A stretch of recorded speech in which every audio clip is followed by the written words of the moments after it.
Aleluia. Amém, irmãos? Saúde-vos com a paz do Senhor, amém? Glória a Deus, que bom, né, irmão? Vamos cear mais uma vez aí. Que bom que você está aqui, né? Abra o seu Bíblia, por gentileza, sem perca de tempo. Carta do apóstolo Paulo, a igreja que se encontrava lá em Éfeso. Efésios, por gentileza.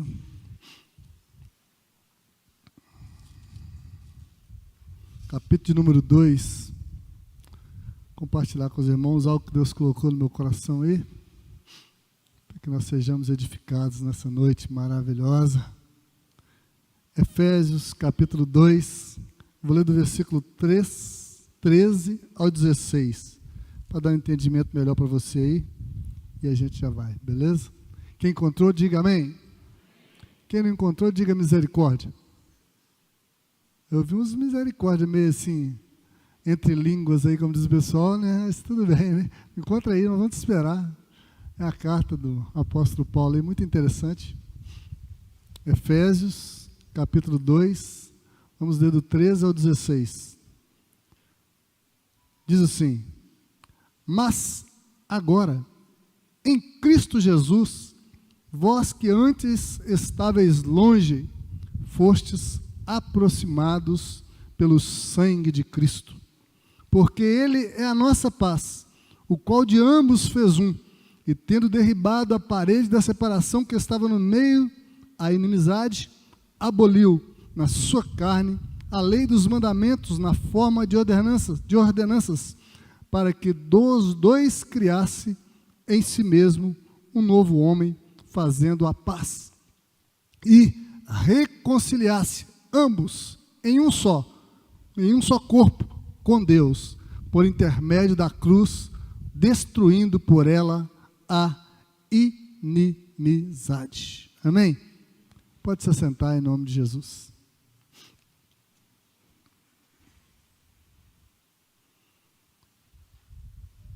Mais um domingo de ceia, mais um domingo abençoado, e nós aqui na presença do Senhor. Que bom que você está aqui.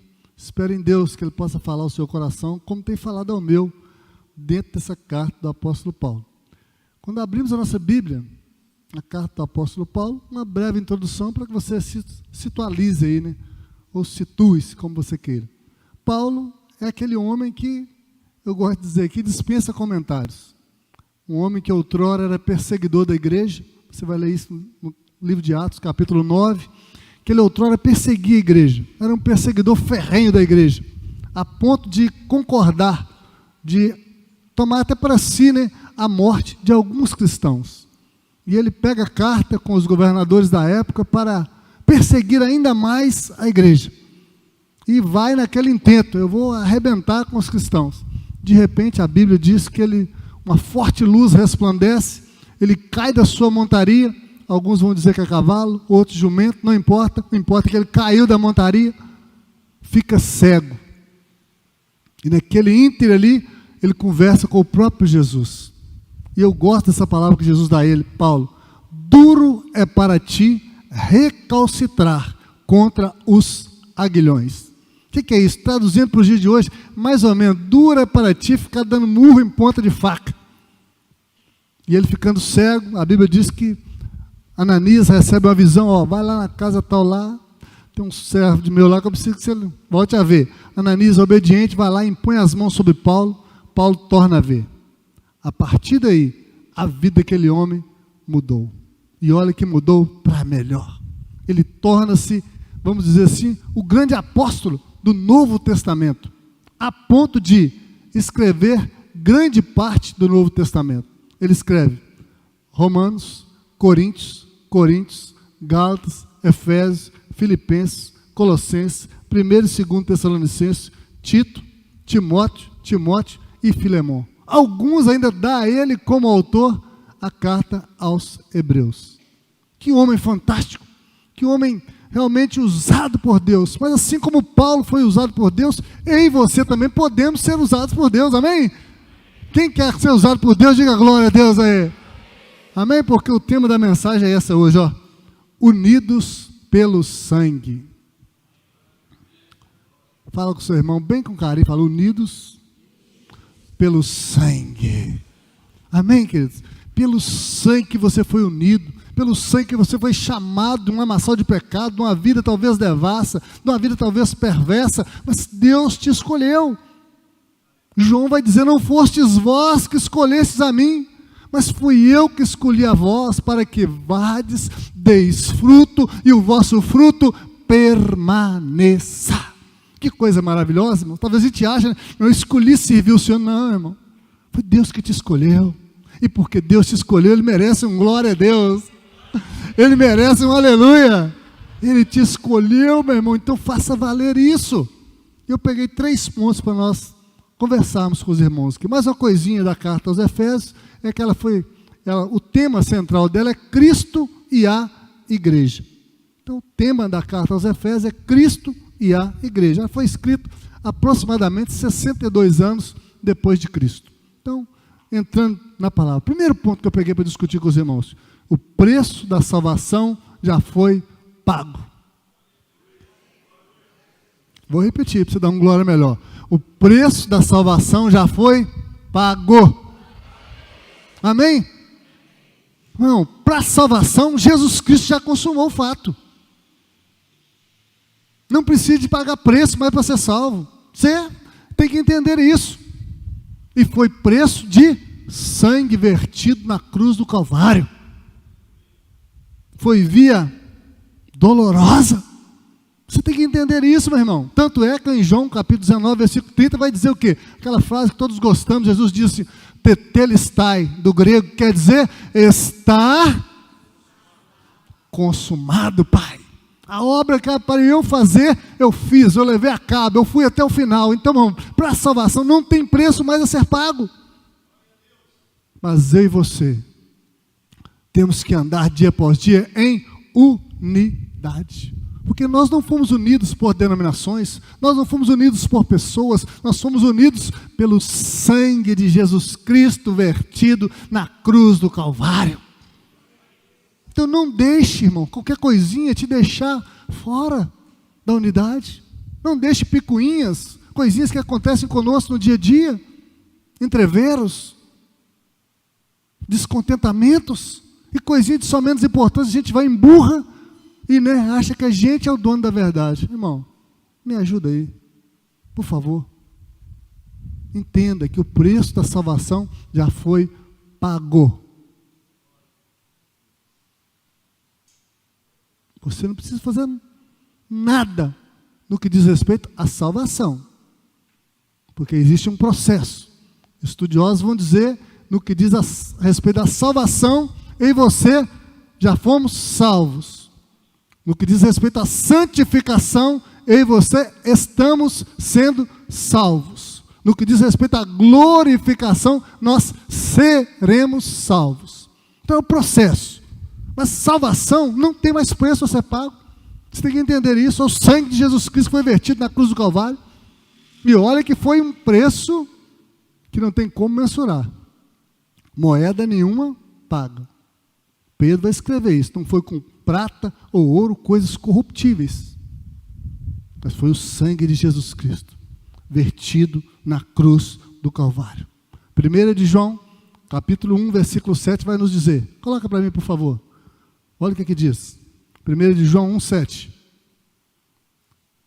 Se, porém, andarmos na luz, como Ele está na luz, mantemos comunhão uns com os outros, e o sangue de Jesus, seu Filho, nos purifica de todo pecado. Então o sangue de Jesus Cristo é poderoso para te purificar de todo pecado.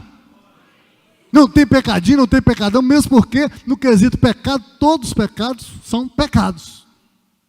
O que você tem que aprender, que existe na questão de pecadinho e pecado maior, que a gente pode falar assim que não existe, tudo é pecado, ou são as consequências. Exemplifiquei que no culto da tarde, porventura, o presbítero Jonathan chega até mim e eu digo uma mentirinha para ele, coisa de só menos importância. Por exemplo, aquela carreta ali, eu não estava na porta da igreja, eu falo com ele, e eu vejo que eu vacilei, menti. E mentira é pecado, sim ou não? Sim, João 8,44 diz que o pai da mentira é o diabo. Então é pecado. Mas eu chego perto dele, ele canta a música, as meninas cantaram aí. Perdão, perdão, antes de partir o pão, né? Eu peço, o presbiteriano, perdão. Ele, pastor, está perdoado, sem estresse, tá? Acabou. Né? Aquele pecado que eu cometi, já não tem como mais ter consequências sobre a minha vida. Agora, de repente, eu avanço um sinal. Avançar sinal é pecado, sim ou não? Sim, viu, motorista? E venho a colidir. Nessa colisão, alguém ficou ferido. E esse alguém que ficou ferido vai ter que amputar a perna. Olha a consequência. Talvez uma consequência que vai perdurar por toda a sua vida, porque você vai ter que bancar aquele membro amputado para o resto da sua vida. Olha a consequência. Olha como é duradoura essa consequência. E talvez você não tenha condição, aí você vai procurar esse PVA, esse trem que você paga aí para tentar, e é bem difícil você conseguir. Talvez você consiga, você tem, né? Mas talvez não. Aí você vai ter que enfiar a mãozinha no seu bolso e arcar com as consequências do pecado. A diferença está na consequência. Você pede perdão, a pessoa te perdoou, mas e aí? Eu não posso trabalhar mais, estou sem a perna, sem o braço, sei lá, sem alguma coisa aí na vida que você queira que vai impedir de exercer a função na íntegra. Não posso, agora alguém tem, eu até te perdoo, filho, mas, todavia, entretanto, como tudo, eu como, eu bebo, eu me visto, eu preciso me subsistir, então você tem que arcar, a diferença está aí. Por isso que eu e você temos que tomar cuidado com o pecado da nossa vida. Temos que tomar cuidado com os erros que cometemos, quer seja voluntariamente ou involuntariamente. Atentarmos. A Bíblia diz que o salário do pecado é graças a Deus que o versículo não para por aí, mas diz que o dom gratuito de Deus é a vida eterna em Cristo Jesus nosso Senhor. Romanos 6, 23. Mas, todavia, entretanto, contudo, eu e você precisamos afastar-nos do pecado. Porque a salvação já foi consumada, o ato salvífico já foi consumado. Mas eu e você temos que andar longe do pecado. A Bíblia diz, fugir da aparência do mal, nem é do mal. A Bíblia diz, fugir da aparência. Está aparentando mal, opa, eu estou fora. Tem uma confusão ali, a gente é mestre disso, né? Tem uma confusão, a gente quer ser o primeiro a saber o que está acontecendo. A gente chega, põe o carão, né, lá, né? Vê o que está acontecendo. Aí vem um dando o seu abordoado no pé do sua orelha. Ah, meu Deus, Deus não me livrou. Você que você foi caçar lá, meu filho? Não, né? A gente é assim, quer dar notícia em primeira mão, né? Não, quer chegar na igreja, quando me perguntar, eu quero ser o pastor que vou já dar notícia para a pessoa. Para com isso, irmão. Seja crente. Seja crente. Para com esse negócio de querer saber notícia. Mesmo porque, diz um ditado que minha mãe contava muito, quem conta um conto, aumenta um ponto. Ou seja, coloca a perspectiva dele, a visão dele no negócio. Isso é prejudicial a outrem. Fala comigo. No que diz respeito à salvação, está consumado. Ponto 2, para dar tempo para nós cearmos aqui. A obra de Cristo na cruz já nos uniu pelo sangue. Efésios 2:13. Mas, agora, em Cristo Jesus, vós que antes estáveis longe, fostes aproximados pelo sangue de Cristo.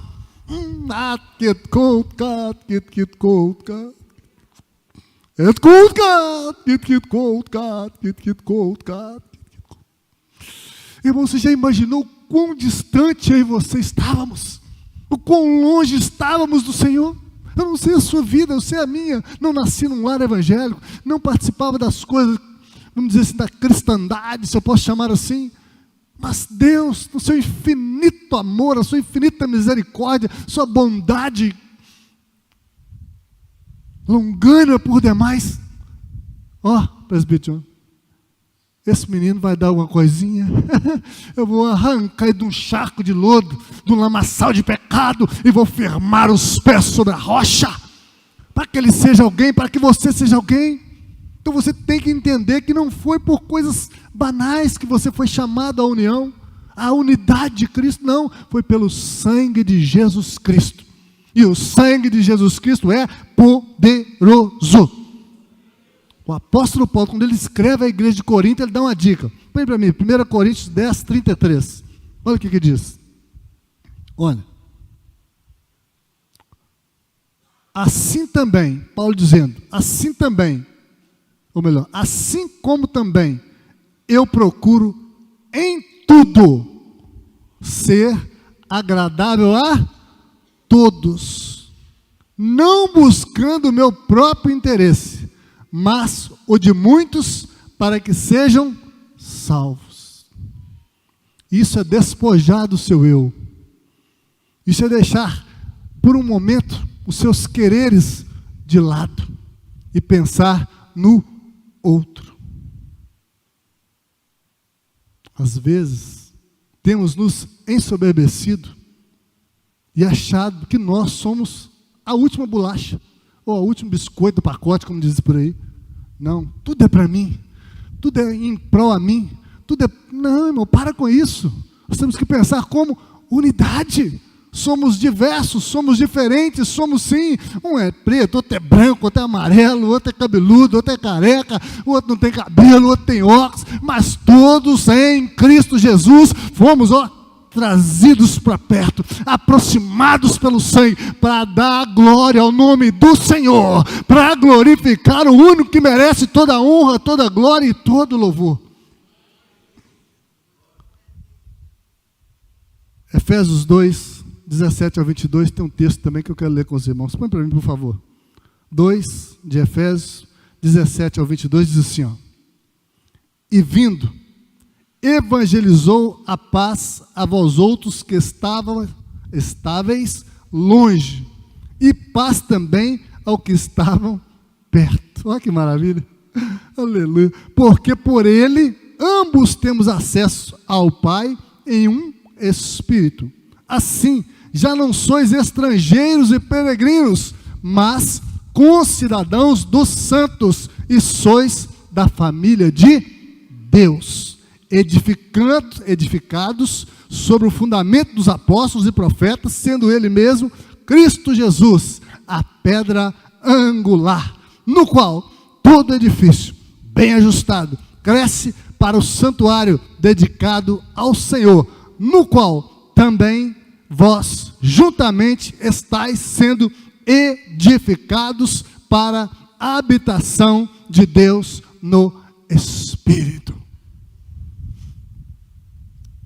Eu gosto do apóstolo Paulo nesse sentido aí, e em todos, porque ele chama a mim e a você a entender a importância de andarmos em unidade, a importância de sermos um em Cristo Jesus, ainda que na diversidade. Porque a gente outrora entendia que unidade era todo mundo estar igualzinho, com a mesma roupa, com o mesmo cabelo. Não, não é isso não, irmãos. É muito pelo contrário. É na diversidade que se tem unidade através do sangue de Jesus, através do nome de Jesus, através da obra que Jesus já fez na cruz pela minha vida e pela sua vida. No primeiro momento, a gente sabe muito bem que os escolhidos, tudo dá a entender que desde o princípio o propósito era para quem? É para o povo de Israel. A gente entende isso. Mas lá em Gênesis capítulo 12, quando Abraão tem um chamado, a gente já entende que Deus não queria somente um povo. Não, muito pelo contrário. Ele diz em Abraão, serão benditas todas as famílias da terra. Lá em Gênesis, no princípio. E Gênesis quer dizer do Bereshit, no princípio. Ele já dizia, todas as famílias da terra. Quem é família de Deus, dá um glória a Deus aí. Quem é família de Deus, diga aleluia aí. Então se prepare para você ser bendito, se prepare para você ser bendita, e outros virem até o Senhor, através da sua vida. Esse é o propósito. Vemos Daniel, Antigo Testamento, vai lá para aquela Babilônia. Puxa vida, isso faz tipo vamos dizer que fosse um concurso público, né? Vamos conjecturar assim. Um jovem íntegro, reto, conhecia das coisas da lei, tanto é que ele não se contaminou com as iguarias do rei. Você imagina, coloca um banquete para eles alimentar e falou, meu querido aí, faz o seguinte, deixa eu ficar na minha aqui, no meu legumezinho aqui e tal, de boa, falando a linguagem do jovem, de boas, tal, deixa eu ficar aqui, tá tranquilo, e não se contamina. Então, com certeza, Daniel sendo exemplo naquele local ali, outros se aproximaram a Deus. Quem mais, pastor? Jonas, você sabe a história de Jonas, que é o desobediente, que é o que chamam da baleia, que na realidade a Bíblia diz que é um peixe grande, não fala que é baleia, fala um peixe grande, a tradução da Bíblia, mas você pode entender que é baleia, não tem muito estresse não, mas Deus fala com ele, Jonas, vai lá para Nínive, prega para o povo lá, ele faz o quê? Opa, foi para o contrário, foi para Tarsis, totalmente oposto, e você sabe a história, fica naquele navio lá, um grande peixe que, joga ele nível, ele prega para aquele povo. A Bíblia diz que tinha naquele local cerca de 120 mil pessoas que estavam esperando uma palavra, que estavam esperando alguém se levantar como profeta. E aquele povo, entendeu a palavra de Deus. Quem sabe você vai ser um que vai pregar para 120 mil pessoas. Só poucos deram glória a Deus. Quem sabe você vai ser um que vai pregar para 120 mil pessoas. E não somente pregar, eles vão entender a palavra e vão se converter. Precisamos, irmãos, desprender. Eu preciso chamar a atenção. Por isso, hoje, você e eu podemos ter certeza de sermos filhos de Deus. Você tem que ter certeza, eu sou filho de Deus. Onde que fala isso, pastor? João 1,12. Põe para mim, meu filho. Por gentileza. João 1,12. Olha o que diz. Mas a todos quantos o receberam, deu-lhes o poder de serem feitos filhos de Deus, a saber, aos que creem no seu... Quantos creem no nome de Jesus aí? Então você é filho, meu irmão. Eu vou te dar uma notícia boa para você dar uma glória a Deus melhor. Quantos creem em Jesus Cristo aí? Amém? Então você é filho, você é filha, então faça valer o sacrifício, se levante como filho, como filha. Tinha um corinho que cantava aí, me dá poder de filho, e já deu poder de filho para você. Agora é desembolocar o vaso e vamos para frente.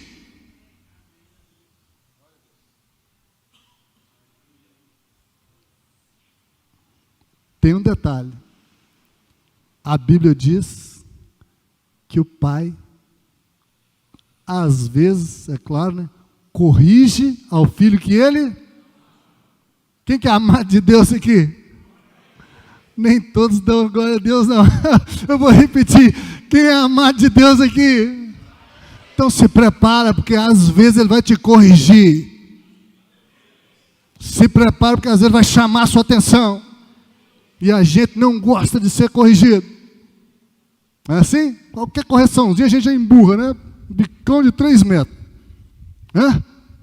Corrigiu a pessoa na hora. Parece o Pinóquio quando está falando mentira, né? Na hora. É a Bíblia que diz, querido, Deus corrige ao filho que ele ama. A pergunta que fica, meus irmãos, é: estamos compartilhando o Evangelho com aqueles ao nosso redor? Você tem pregado para aquele que está próximo de ti? Talvez você não tenha oportunidade de estar num palanque, no altar, como queira, em locais de maior evidência, mas você tem pregado. Sabe por quê, irmãos, que eu tenho falado isso para vocês? A Bíblia diz em Tiago que a fé sem obras é... A fé sem obras é morta. E às vezes encontramos-nos fazendo nada.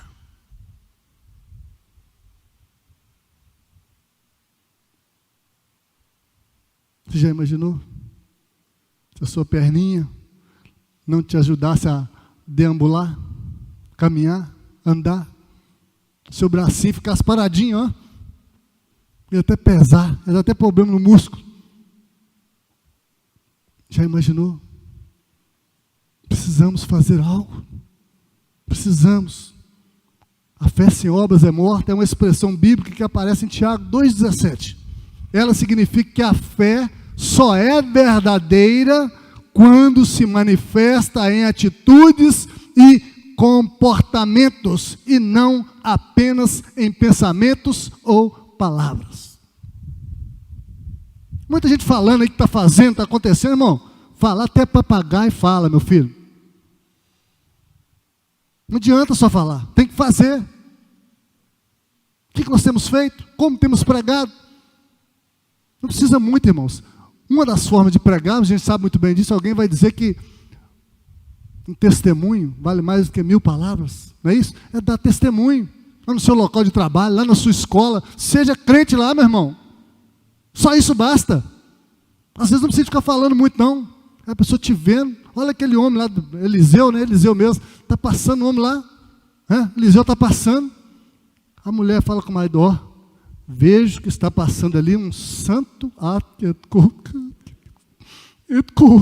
está passando ali um santo homem de Deus. Ele não pediu nada, o homem de Deus. Ela falou, não, vamos construir para ele aqui um quartinho, vamos fazer uma cama, vamos pôr uma mesa para esse homem, para quando ele estiver passando, ele ter um lugar para ele repousar, para ele descansar. Olha, às vezes ficamos numa, vou falar, pedição do,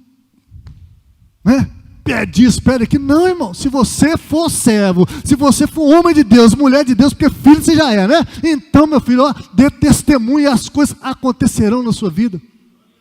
A Bíblia diz que a misericórdia, a bondade do Senhor, bondade e misericórdia, me seguirão. Não é isso que fala o Salmo 23? Não é assim ou não é? É, ué. Diz assim, ó, o Senhor é meu pastor, me ajude? Deitar-me faz em verdes passos, guie-me mansamente às águas tranquilas, refrigera minha alma, guie-me pelas veredas da justiça, por amor do teu nome. Ainda que eu andasse pelo vale da sombra da morte, não temeria mal algum, porque tu estás comigo, a tua vara e o teu cajado me consolam. Preparas uma mesa perante mim, na presença dos meus inimigos, unges a minha cabeça com óleo, e o meu cálice transborda. Certamente que a bondade e a misericórdia me seguirão todos os dias da minha vida, e habitarei na casa do Senhor. Alguma tradução vai dizer para sempre, outra vai dizer por longos dias. Então vai te seguir, meu irmão. Deuteronômio vai dizer que as bênçãos, elas nos seguirão e nos alcançarão. A gente ficou doido. Ai, eu tenho que acontecer. Não entendeu a Bíblia ainda? Não entendeu por que você está correndo? Porque você não está dando testemunho, porque você não está sendo filho verdadeiro, está sendo um filho, perdoe a palavra, mas meio que bastardo, né? Que não faz a vontade do Pai.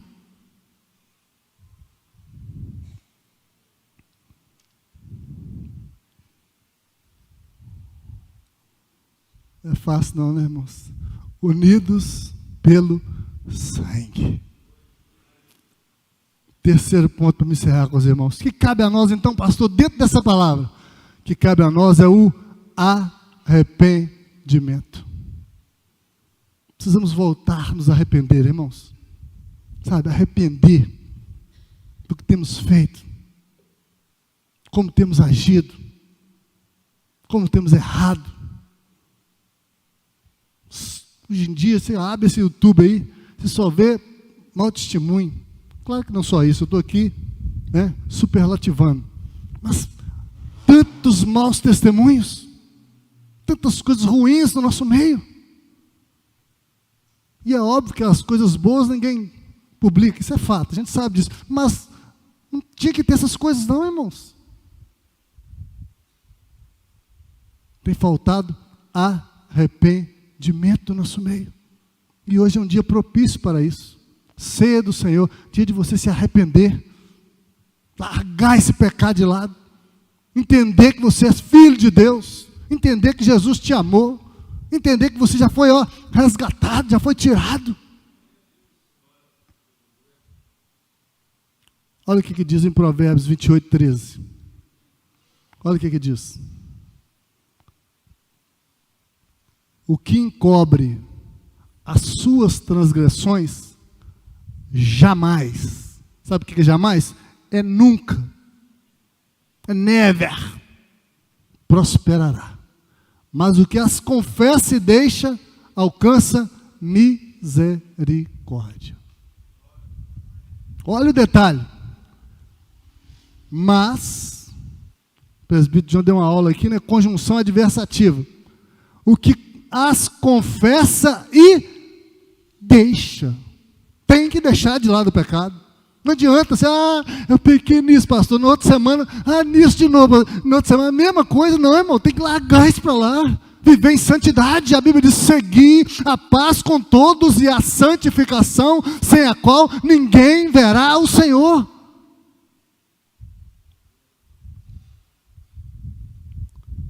Eu escrevi aqui, arrependimento é muito mais do que reconhecer os erros e pedir desculpas.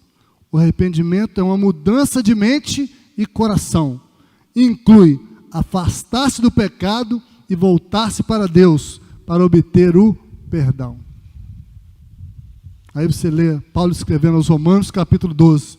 Ele diz assim, rogo-vos, irmãos, pela compaixão de Deus, que apresenteis os vossos corpos como sacrifício vivo, santo e agradável a Deus, que é o vosso culto racional. E não vos conformeis com este mundo, mas transformai-vos pela renovação da vossa mente, para que experimenteis qual seja a boa, a perfeita, a agradável vontade de Deus.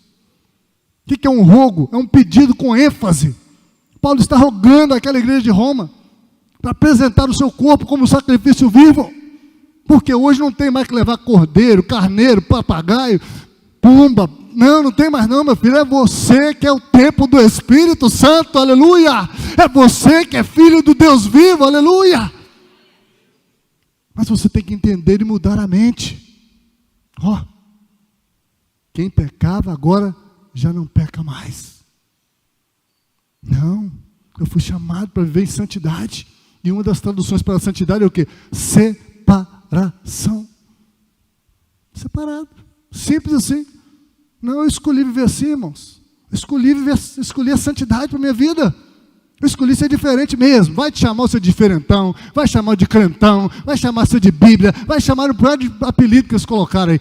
Deixa chamar, continua no propósito, continue no chamado. Eu sei para onde eu estou indo, eu sei para onde eu estou caminhando. O problema é que nós queremos agradar todo mundo. Queremos ficar bem com todo mundo. Para com isso, meu irmão. Você é crente. Você é lavado e remido no sangue de Jesus. Você foi aproximado pelo sangue de Jesus. Vou te mostrar aqui arrependimento. 2 homens que ao iniciar o ministério deles aqui nessa terra, pregaram sobre arrependimento.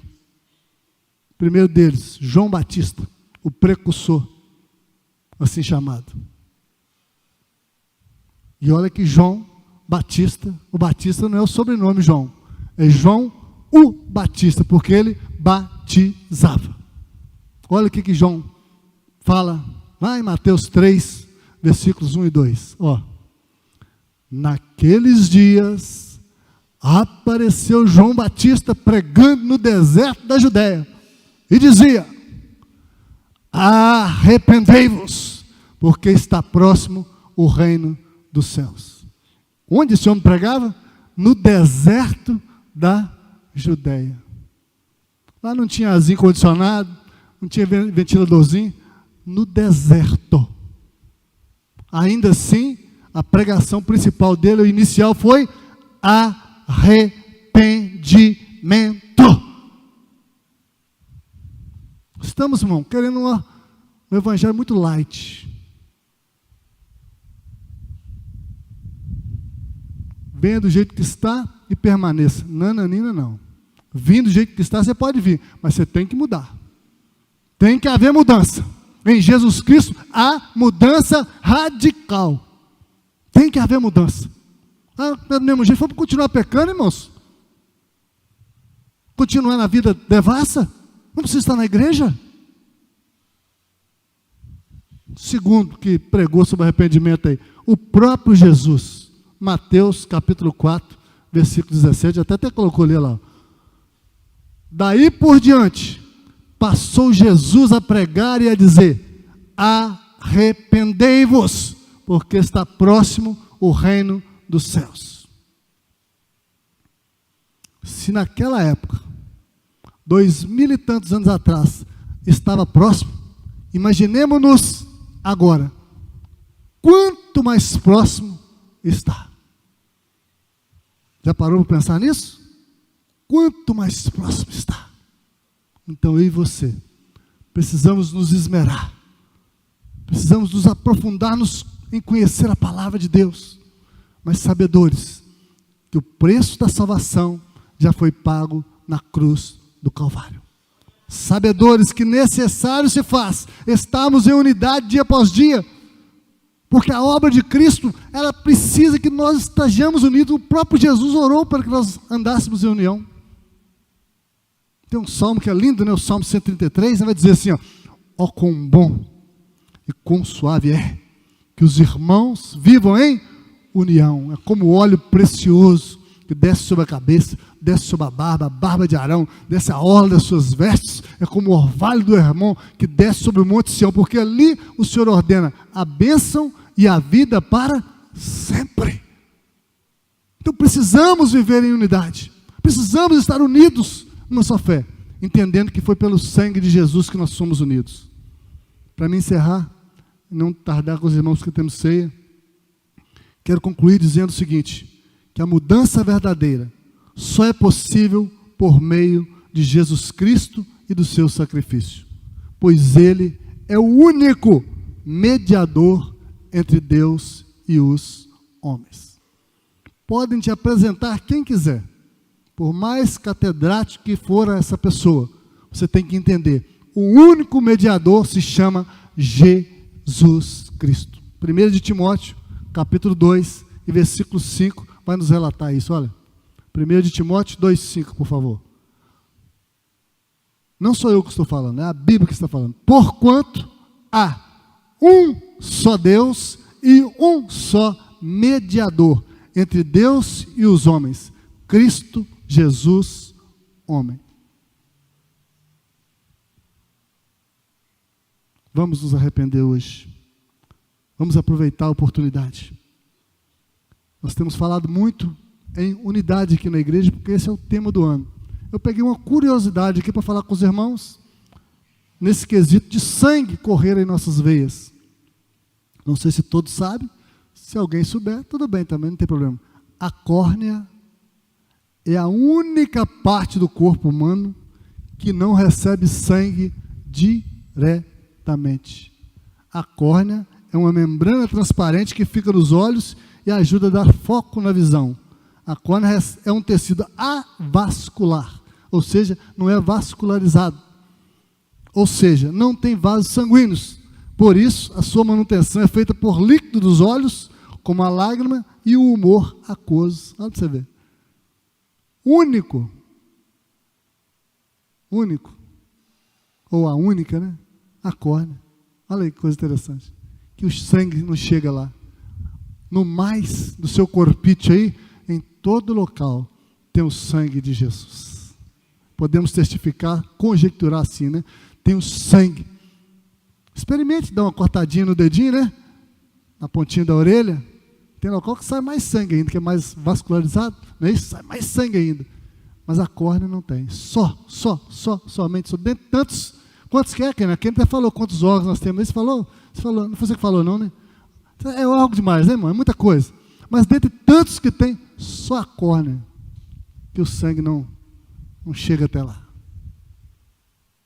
E você, eu, nós fomos unidos, reconciliados, tragos à paz pelo sangue de Jesus Cristo.